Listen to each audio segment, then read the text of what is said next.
백성이 호르산에서 출발하여 홍해길을 따라 에돔 땅을 우회하려 하였다가 길로 말미암아 백성의 마음이 상하니라.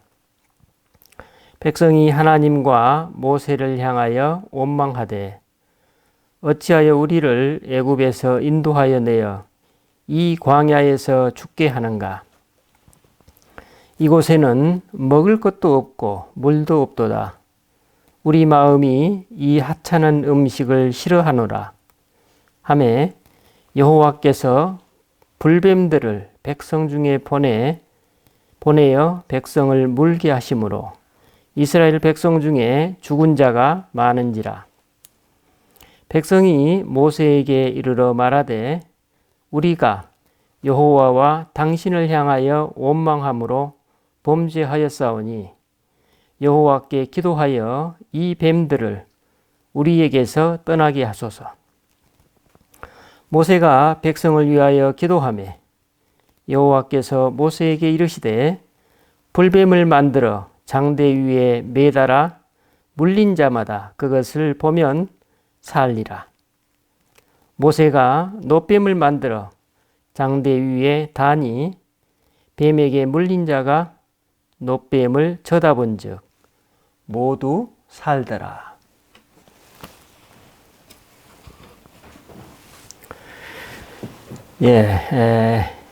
저는 지난주에 영화 미나리로 일약 세계적 배우로 떠오른 배우 윤여정 씨의 인터뷰 기사를 접할 수 있었습니다. 그 인터뷰 내용 중에 저희 귀에 쏙 들어오는 멘트 하나가 있었습니다. 어떻게 하면 연기를 잘 할 수 있느냐는 기자의 질문에 이랬습니다. 최고의 연기는 돈이 필요할 때 나오더라. 아주 쿨한 답변이었습니다. 순간 저는 그 멘트를 제 자신에게 한번 돌려보았습니다.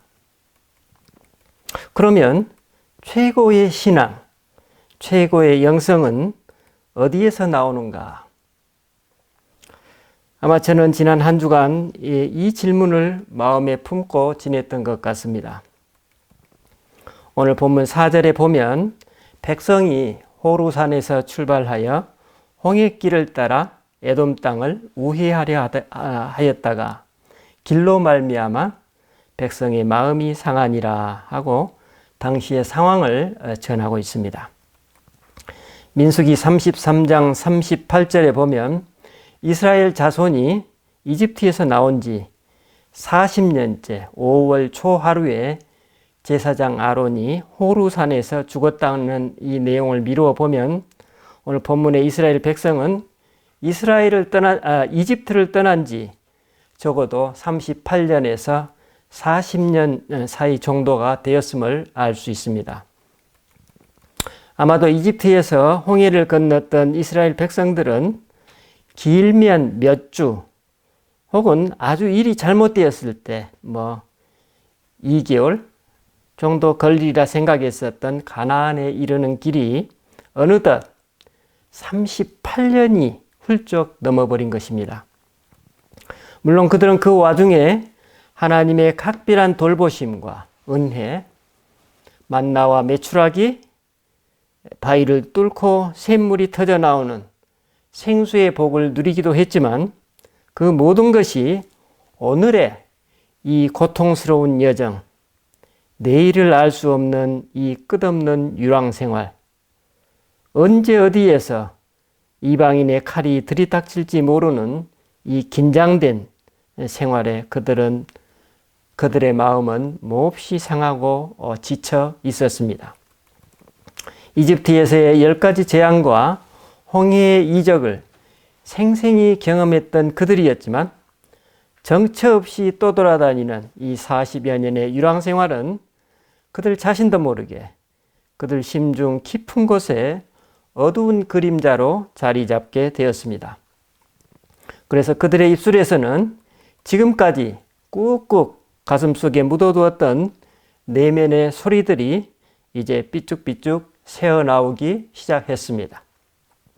그것은 이 세상의 소리, 땅의 소리였습니다. 그 소리가 누군가의 입술에서 한번 터지자 그 소리는 걷잡을 수 없이 이스라엘의 온 공동체를 뒤덮어 버렸습니다. 이스라엘 백성의 그 소리는 이제 원망과 비난으로 비화되었고 서로가 서로를 향한 독화살이 되었습니다. 그들은 모세에게 왜 우리를 이집트에서 끌어내어 이 광야에서 죽게 하느냐고 비난했습니다.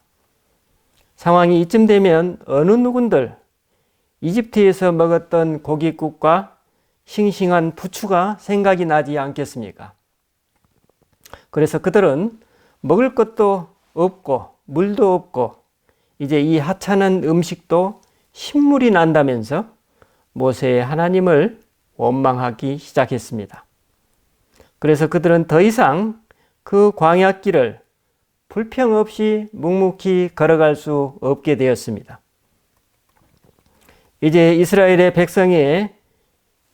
그 백성의 광야길만 생각하면 저에게는 떠오르는 한 가지 기억이 있습니다.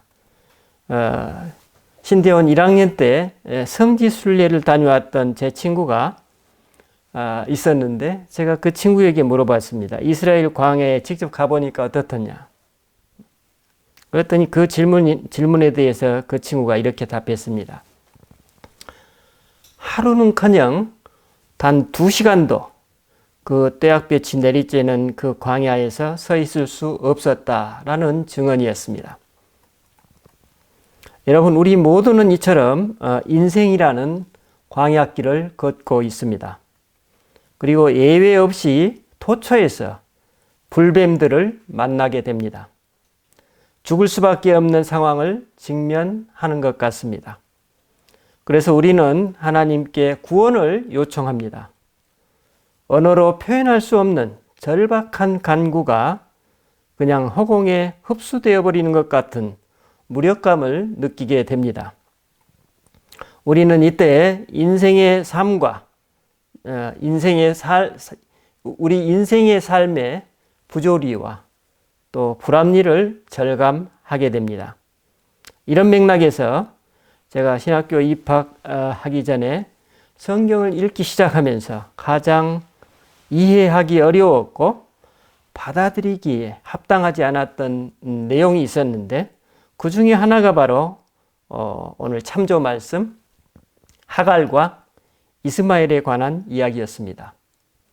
창세기 16장과 21장의 내용에 따르면 하갈은 이집트 여인으로서 아브라함의 아내 사레의 여종이었습니다. 물론 아브라함은 이전부터 자손의 복을 누릴 것이라는 하나님의 언약을 받았습니다. 하지만 아브라함의 나이 85세가 되도록 아브라함과 사레 사이에는 아이가 없었습니다. 결국 사레는 자신의 여종 하갈을 통해 자녀를 갖고자 합니다. 하갈의 입장에서 보자면 아무리 자신이 하찮은 여종이라지만 다른 사람의 후손을 잉태하기 위해서 아내가 있는 남자의 자녀를 갖는다는 것은 쉽지 않은 결정이었을 것입니다. 하지만 오죽하면 여종인 자기에게 자기의 남편까지 내놓겠는가 하는 생각으로 그녀는 사레의 간청을 받아들였을 것입니다. 그리고 아브라함의 아기를 가지게 되었습니다. 막상 아기를 수태하니 상황은 전혀 예상치 않은 방향으로 흘러갔습니다. 사레와 하갈의 미묘한 입장의 차이에서 오는 삶의 실제였습니다. 그것은 임신한 여인의 본능이었고 또한 후사를 위해 자신의 침실을 내놓아야만 했던 여인의 아픔이 첨예하게 부딪히는 삶의 현장이었습니다. 한쪽은 자신도 모르는 그 모성애적 본능의 발현에 가슴 아파해야 했고 또 다른 한쪽은 소망했던 아기를 얻은 것이 아니라 이제는 남편까지도 잃을 것만 같은 불안감에 휩싸이게 되었습니다. 그래서 이제 사라의 걱정은 아기가 없는 것이 아니라 오히려 임신한 하갈이 아기를 출산할까 봐 염려하는 것으로 뒤바뀌게 되었습니다. 그래서 하갈의 그 모성애적 반응은 사라에게 있어서 극도의 모멸감으로 다가왔고, 그 모멸감은 하갈을 학대하도록 만들었고 끝내 그녀로 하여금 집에서 도망하도록 만들었습니다. 아마도 집에서 도망쳐 나온 하갈은 정처 없이 들판을 헤매며 울부짖었을 것입니다. 이렇게 온통한 일이 있겠는가? 이렇게 몰상식하고 이렇게 자기 멋대로운 이 사람들, 이렇게 자기 편의적인 사람들이 있겠는가? 이처럼 무책임한 사람들이 있는가? 이승우의 소설 사랑이 한 일에서 하갈의 노래편을 보면 이 대목을 다음과 같이 기술하고 있습니다. 그녀는 자주 그 집에서 달아날 마음을 먹었지만 그때마다 그 집을 나와 갈 곳이 없다는 사실을 깨닫고 주저앉았다. 떠나기 위해 갈 곳을 먼저 생각하는 사람은 떠나지 못한다. 어디를 향해서 몸을 움직이는 것이 아니라 어디로부터 움직이는 것이 핵심이다.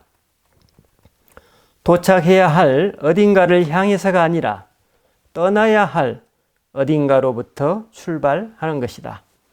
그래야 떠날 수 있고 그래야 어딘가에 이를 수 있다. 도착할 그곳은 그곳이 어디든 도착하기 전에는 아직 존재하지 않은 곳이다. 더 이상 존재하지 않아도 되는 이곳을 떠나지 못하게 하는 것은 합당치 않다. 그렇게 생각하자 떠날 수 있을 것 같았다. 이렇게 표현하고 있습니다. 울분과 서름을 삼키면서 한참을 정처 없이 걷다가 하갈은 어느 샘 곁에 넋을 놓고 앉아 있었습니다. 그런데 어디선가 음성이 들려왔습니다. 사레의 종 하갈아, 네가 어디서 와서 어디로 가느냐? 생전 처음 듣는 이 압도적인 목소리에 그녀의 온 존재가 살아났습니다. 이 세상에 자기 홀로 버려진 채 광야길을 걷고 있다고 생각했는데 혼자가 아니었던 것입니다. 그녀는 그 목소리의 주인공이 누구인지도 몰랐지만 자신도 모르는 사이에 본능적으로 응답했습니다. 나는 내 여주인 사레를 피해 도망가고 있습니다.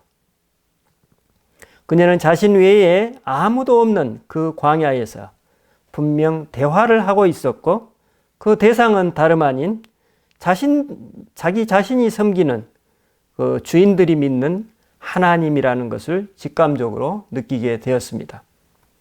전에는 상상할 수 없는 일이었고 지금까지 그분은 그들의 신이었지 자기 자신의 하나님은 아니었습니다. 하지만 그녀는 지금 분명히 그분의 목소리를 들었고 이제 그녀가 거부할 수 없는 그분의 음성을 듣습니다. 여호와께서 내 고통을 들으셨다. 여호와께서 내 고통을 들으셨다는 이 한마디는 그녀의 타는 갈증의 생수가 되었고 이제 자신이 이 세상에 혼자가 아님을 온 존재로 느끼게 되었습니다. 이승우의 하갈의 노래편에 보면 이 장면에서 이런 구절이 나옵니다.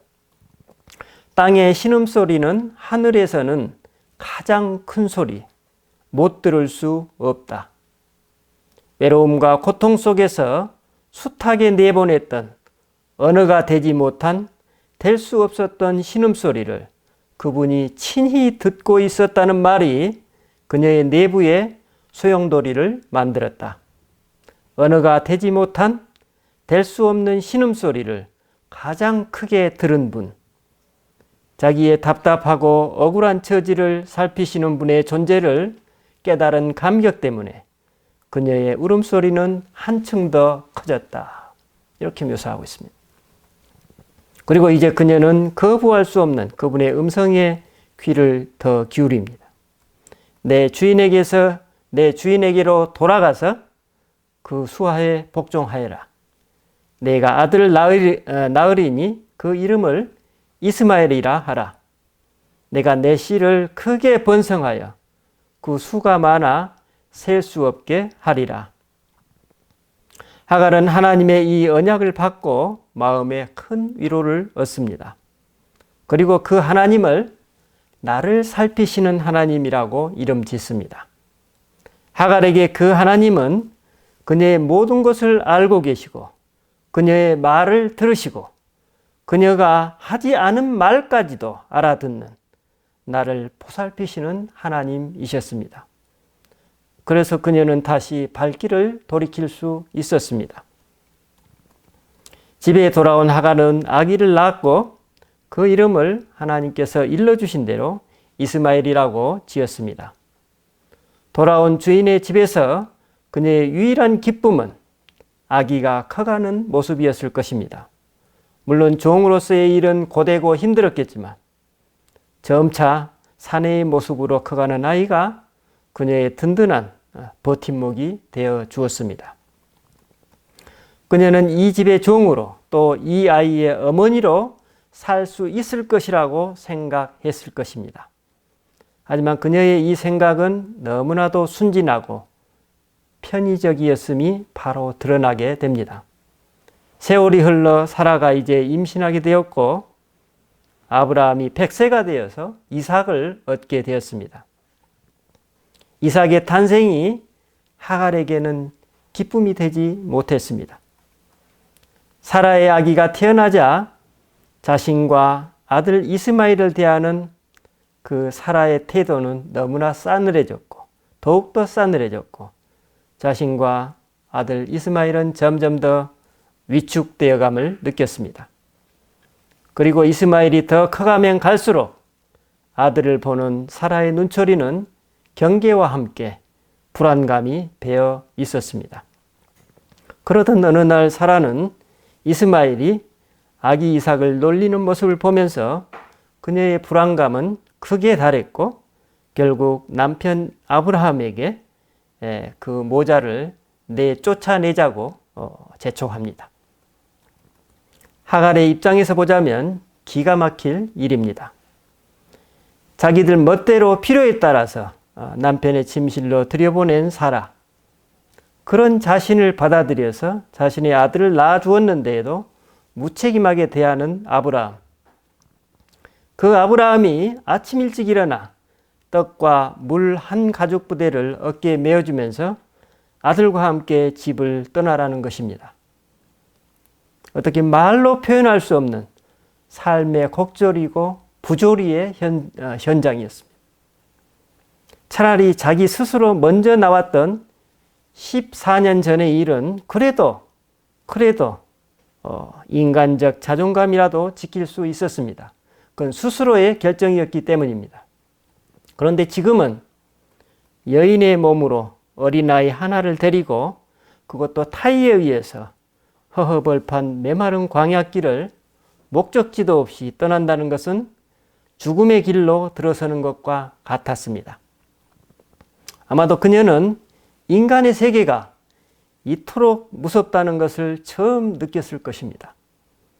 그리고 이제는 자신을 내쫓는 아브라함과 사라보다도 자기가 기다리지도 않았고 부르지도 않았는데 갑자기 나타나서 떠나온 자리로 다시 되돌아가라고 했던 그 하나님의 이중적인 태도가 더욱더 원망스러웠을 것입니다. 바로 이 부분을 소설가 이승우는 다음과 같이 묘사하고 있습니다. 이렇게 광야로 내몰아 죽이려고 아들과 함께 죽이려고 다시 집으로 돌아가게 한 것인가? 그때 주었던 뜨거운 약속들은 무엇인가? 헛된 희망에 기대 노예로 숨지기며 살게 해놓고 결국 이렇게 뜨거운 태양 아래서 아들과 함께 죽게 하는가? 그녀의 가슴 속에는 말들이 가득 들어차 있었다. 그분이 나타나 말을 시킨다면 쏟아낼 말들, 오직 그분에게만 터뜨릴 말의 더미들이 가득했다. 이렇게 표현하고 있습니다. 그리고 그녀는 한없이 이제 후회했을 것입니다. 여주인이 주인의 침실로 들어가라고 했을 때 그 요구를 거절해야만 했었는데, 그 옳지 못한 요구를 거절하지 못한 것은 자신의 잘못이라고 자책하기도 했을 것입니다. 한 지붕 아래에서 두 여인이 살 수 없음을, 그 여인들의 아이들이 한 지붕 밑에서 함께 살 수 없음을 미리 깨닫지 못한 자신의 불찰이 한없이 미웠을 것입니다. 그녀는 떼약볕에 광야길 내내 질문했을 것입니다. 내가 왜 이렇게 되었을까? 하나님은 왜 이렇게 나의 삶을 인도하시는 것일까? 걸어도 끝이 없는 지평선을 바라보면서 이제 어느덧 가죽 부대에 물이 다 떨어져 버렸습니다. 아들 이스마엘이 죽어가는 것을 차마 볼 수 없어서 그녀는 아이를 조그마한 관목 아래에 두고 자신은 멀리 떨어져 마주 앉았습니다. 누가 먼저랄 것도 없이 아이와 어머니는 통곡했습니다. 목이 타들어가는 통곡, 그러나 그 통곡은 이 세상 어느 누구도 듣고 있지 않은 그런 말할 수 없는 외로운 섬처럼 느껴졌습니다. 그녀는 이 빈들에서 이처럼 비참하게 죽어가는데도 아무런 기척도 없는 그분, 예전에 나를 살피시던 분이라 불렸던 그분이 원망스러웠습니다. 하갈의 노래에서 이승우는 이 부분을 다음과 같이 묘사합니다. 이것은 옳지 않습니다. 당신은 옳지 않습니다. 그때 왜 내 앞에 나타나셨나요? 그때 왜 내게 약속의 말을 하고 힘들게 떠나왔던 집으로 돌아가게 하셨나요? 이렇게 하려고요. 이렇게 아무도 모르게 죽게 하려고요. 이것이 당신이 원하시는 것이라면 좋습니다. 나는 여기서 죽겠습니다. 하지만 내 아들은 그렇게 하지 마십시오. 당신에게 조금이라도 자비심이 있다면 나는 죽이고 내 아들은 살려주십시오. 내 아들이 죽어가는 모습을 볼 수가 없습니다. 이렇게 얘기하고 있습니다. 이제 그녀의 의식이 조금씩 흐려지려 할 때 갑자기 울음소리가 들렸습니다. 너무나도 익숙한 소리였고 또한 동시에 너무나도 큰 소리, 이제 지나칠 수 없는 소리였습니다. 그거는 죽어가는 이스마엘의 마지막 울부짖음이었습니다. 그 울부짖음이 들리자 하늘에서 황급한 목소리가 들려왔습니다. 하갈아, 어찌된 일이냐? 두려워하지 마라. 하나님께서 아이의 소리를 들으시고 아이가 공경에 처한 것도 알고 계신다. 일어나거라. 가서 아이를 일으켜 세우고 그를 붙잡아 주어라. 내가 그를 큰 민족이 되게 하겠다. 그분의 이 목소리가 하갈의 온 몸과 정신을 일깨워 주었습니다. 이 음성을 듣고 하갈이 응답합니다. 당신이십니까? 당신이 땅의 울음소리를 들으셨습니까? 순간 하나님께서 하갈의 눈을 밝혀주시자 그녀의 눈앞에 샘이 보였습니다. 그녀는 달려가 가죽부대에 물을 담아 아이와 함께 마음껏 마셨습니다. 성경은 이후 이 모자의 삶을 다음과 같이 전하고 있습니다. 아이가 자라는 동안 하나님께서 아이 곁에 계셨다. 그 아이는 광야에서 살면서 노련한 활잡이가 되었다. 그는 파란 광야에서 살았다. 그의 어머니는 그에게 이집트 여인을 아내로 얻어주었다. 지난주에 저는 어느 기도 모임에서 기도를 마친 후 각자의 체험을 나누는 시간을 가졌습니다. 그 중에 한 분이 말할 수 없는 삶의 취약성에 놓여 있다는 것을 함께 나누게 되었습니다. 그분은 참으로 오랜 기간 동안 하나님 앞에서 진지하게 기도해 오셨고 또 삶의 고비고비 때마다 늘 진솔한 삶으로 하나님께 응답하면서 살아오셨습니다. 그분은 당신의 능력에 넘치게 온 힘을 다해 오랜 기간 동안 공동체를 위해 헌신하고 봉사해 오셨습니다. 제가 그것을 누구보다도 잘 알고 있습니다. 그리고 그때그때마다 이루 말할 수 없는 하나님의 사랑과 은총을 경험하셨습니다. 적어도 우리가 알고 있는 건강한 삶의 원리는 그분이 지금 그렇게 되어서는 안 되었습니다. 여러분, 오늘 우리는 하갈처럼 남모르는 광야길을 걸어야만 하는 때가 있습니다. 온전한 언어가 되지 못한 신음소리를 삼켜야만 하는 삶의 실제를 마주할 때가 있습니다. 나를 보살피시는 하나님이 아니라 차라리 그런 하나님이 안 계시는 편이 더 나을 것 같은 그런 삶의 시기가 있습니다. 바로 이때 그분이 땅의 소리를 듣고 계십니다. 땅의 신음소리야말로 하늘에서는 가장 큰 소리라고 말씀하고 있습니다. 그래서 그분은 단지 장대 위에 놋뱀을 쳐다보기만 하라고 말씀하십니다. 설교 서두에서 저는 여러분께 신앙의 화두 하나를 드렸습니다. 여러분, 최고의 신앙, 최고의 영성은 어디에서 오고 있습니까? 오늘 설교의 말씀을 통해서 주님께서 이미 여러분 각자에게 응답하셨으리라고 믿습니다. 그래서 여러분, 우리의 삶은 신비입니다. 기도하십시다. 주님, 가장 무력하고 들리지 않은 소리, 십자가 위 당신의 신음소리가 하늘에서는 가장 큰 소리였음을 우리에게 오늘 이 시간 일깨워 주셔서 감사합니다. 주님, 그래서 오늘 우리는 이스라엘 백성들이 장대 위에 놋뱀을 쳐다보았던 것처럼 당신의 그 십자가를 바라보고 있습니다. 뜻이 하늘에서 이루어진 것처럼 땅에서도 이루어지게 하옵소서. 아멘.